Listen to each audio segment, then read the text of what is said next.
Hi there. Get ready to rumble.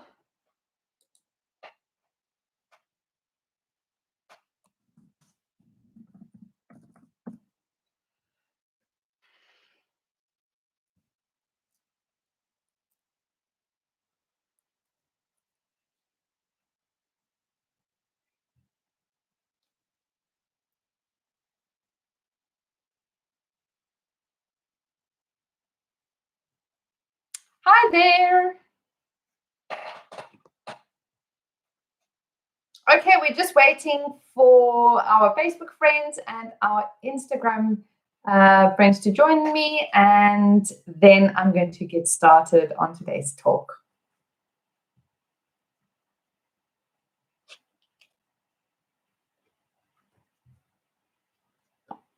Hi there. Hi.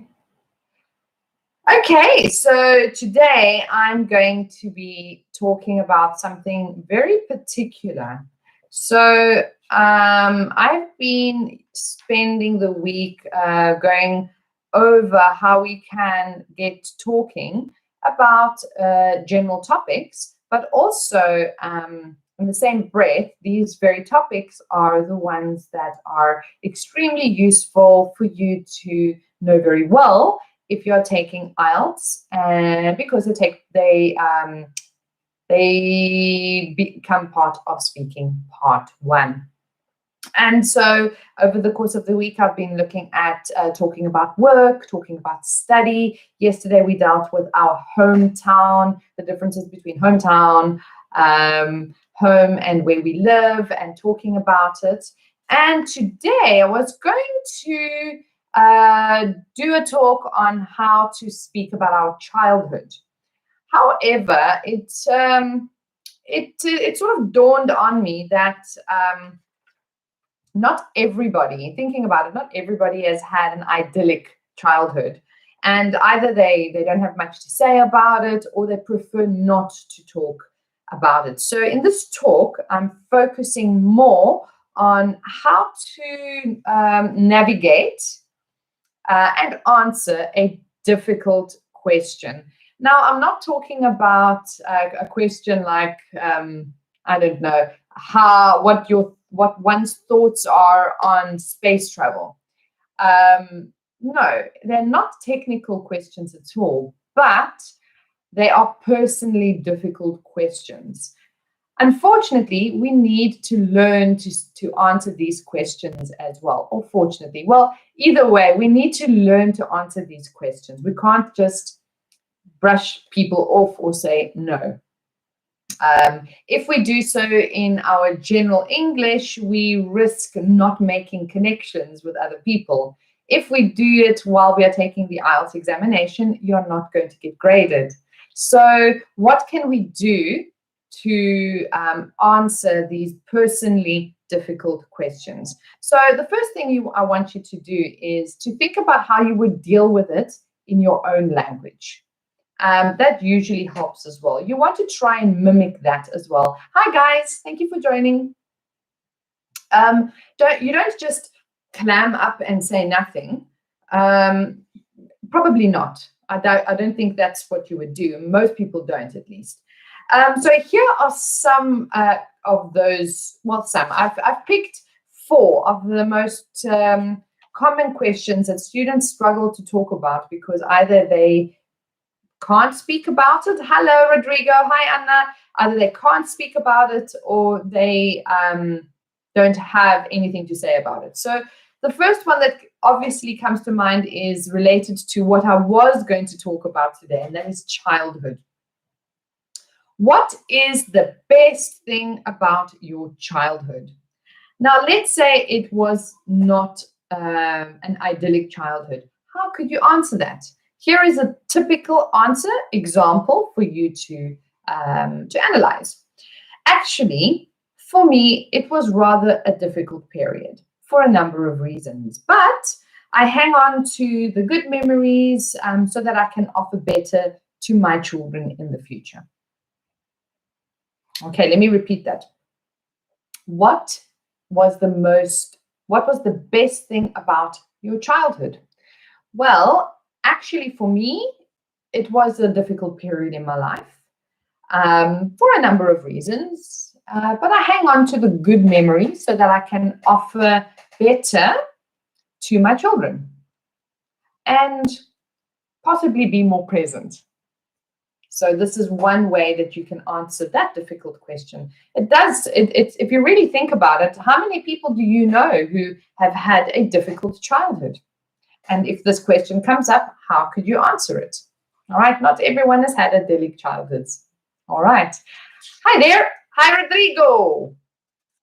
Okay, the next one might seem like it can't possibly be a difficult question, but actually it is. And this is because for many cultures and many traditions, this doesn't really come into play. And that is, do you have any hobbies? Do you have any hobbies? So here are two different options. If you don't have any hobbies, you don't just say, no, or I don't have hobbies. This is what you can say. Not really, but I enjoy sports like jogging, swimming. I also like yoga and spending time with my friends. So those are not hobbies, but you have navigated your way around it instead of saying I don't have hobbies. And by doing that, you will launch into a different direction. The conversation will be steered into a different direction.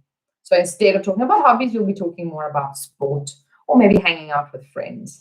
The other answer would be the positive, and that would be, yes, I have tons of hobbies. I love cooking, I love baking, making jewelry, YouTubing, about travel, blogging, and I definitely keep busy when I'm not working. I've got tons to do. All right, so there is the positive angle of it, where you've got tons of hobbies and you can tell them what your hobbies are. But if you don't, go somewhere else. Even if it's something as simple as using social media to connect with friends. All right, whatever you do during the day, you've got to hang on to that. The next one is also difficult for the same reason that I mentioned childhood, for the same reason that it's difficult for some people to speak about childhood, and that is, do you spend much time with your family? Well, unfortunately not, because we live really far apart, but most of us have decent internet connectivity, so we make an extra effort to stay in touch. So in this particular case, maybe the person you're speaking to does not have any family or is really far away from family. So if you get asked that question and this is you, this is a good way for you to answer that question rather than saying no. Let me repeat it. Unfortunately not, because we live really far apart. They live in another country, and so we make an extra effort to keep in touch. Sorry, guys, I can see that my internet seems to be coming and going. I hope that you are still with me. So spending time with family can be a tricky situation for some people. This is a good way for you to answer it. All right. And the last one is not difficult because it's personal. It's difficult because it's really a tough one to answer if you haven't thought about it. And that is, what are your plans for the future? You could have a ton of different plans, but not able to put them in order, or not have any plans. So, for example, wow, I feel like I should have plans for the future, but at this time, I'm focused on the present. Wow, I feel like I should have future plans, but at this time, I'm focused on the present. And living in this present moment, taking one day at a time, are all expressions that I'm pretty sure that you have heard, especially now where people are struggling with understanding where their futures are going. Take it one step at a time, living in the present. I actually just, used that expression a few minutes ago. So I'm not sure when the perfect moment will be to think about my future, but when it comes, I will. All right. So using those expressions that you are coming across every day, those are the expressions that you want to use. So, guys, the important aspect of answering difficult questions is to actually answer the question, to say something, and not to brush it off and say, oh, I don't want to talk about it, or just say nothing. Or even worse, I don't know. You're really going to, stop any form of connection that that you will have started going. The person speaking to you is just going to stop talking to you, right? So you want to make an effort to continue that conversation by saying something. Use your body language, right? When you're speaking in your own language, you don't just have words going from one person to the next. You're using your body, you're using your face. So if you don't know right then and there what to say, think about it for a second. Give yourself the time. And when you're finished answering, offer the question back at them, at the person that asked you the question. So obviously, unless you're taking an examination, if a person asks you, do you have any hobbies? And you say, well, I don't actually have hobbies, but I enjoy I enjoy jogging and doing yoga. What about you?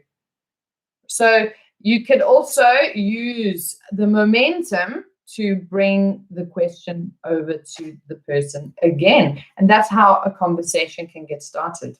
All right. So don't be afraid of difficult questions, personally difficult questions. Use them as an opportunity to activate vocabulary that you may not have used in a while. Hello, Farzad. Hello, Afaf, Aziz. Woohoo. Hello, everybody. You've joined just as about to finish.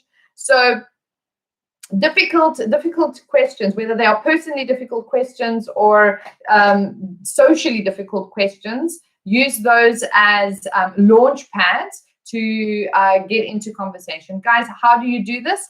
Well, you need to practice. Hey, how are you doing today? Farzad asks me how I'm doing today. I'm doing fine, thank you very much. I'm wearing my devil's horns because today we're dealing with answering difficult questions, personally difficult questions, where most students sort of clam up. I have seen students doing their mock IELTS exams just clamming up continuously, immediately, just because they could not find an answer to the question. One of my favorite tips ever is to circumnavigate. Work your way around a difficult question, guys. Give you an example. If somebody asks a lady that comes from Saudi Arabia what she thinks about fashion, fashion is a very broad term. That lady can talk about the fashion that is the hijab and the different type of hijabs that one can wear, and the different celebrations and festivals that are very much connected to the different types of hijab. And you can have a conversation for hours about that. Always consider the broader side of your questions. Somebody asks you, do you have any hobbies? If you don't, there is something else that you like doing. And you can say that, no, I don't actually have any hobbies, but you know what? I'm thinking about starting to garden. I have a little balcony, and I think I'm going to start potting some flowers on my balcony. So steering your difficult question in another direction is one of the best ways you can circumnavigate those difficult questions. Hello, Lorraine. And answer a question confidently and maintain the conversation with your new friend or the examiner in the case that you're taking the exam. So those were my my top tips. And of course, guys, just go out there and practice. If you can, on a daily basis, practice speaking English with someone. Make a point of using the vocabulary to increase your confidence. All right. With that, I have reached the end of my talk. As always, a reminder to you all, English 1 is now online. We have the most fantastic group classes, both general English as well as specialized classes, and other online services. So if you're interested in any of those, please reach out to us on any of our platforms, and I will also include our details in the description box below the YouTube video. So guys, go on over, subscribe to our YouTube channel, and you can also watch all of the videos that I have done thus far as well. So you can do a bit of binge watching. And I guess I will see you tomorrow. My name is Nicoletta. I am the Academic Director and English teacher at English 1 in Cape Town. Have a lovely evening, guys. See you tomorrow. Bye.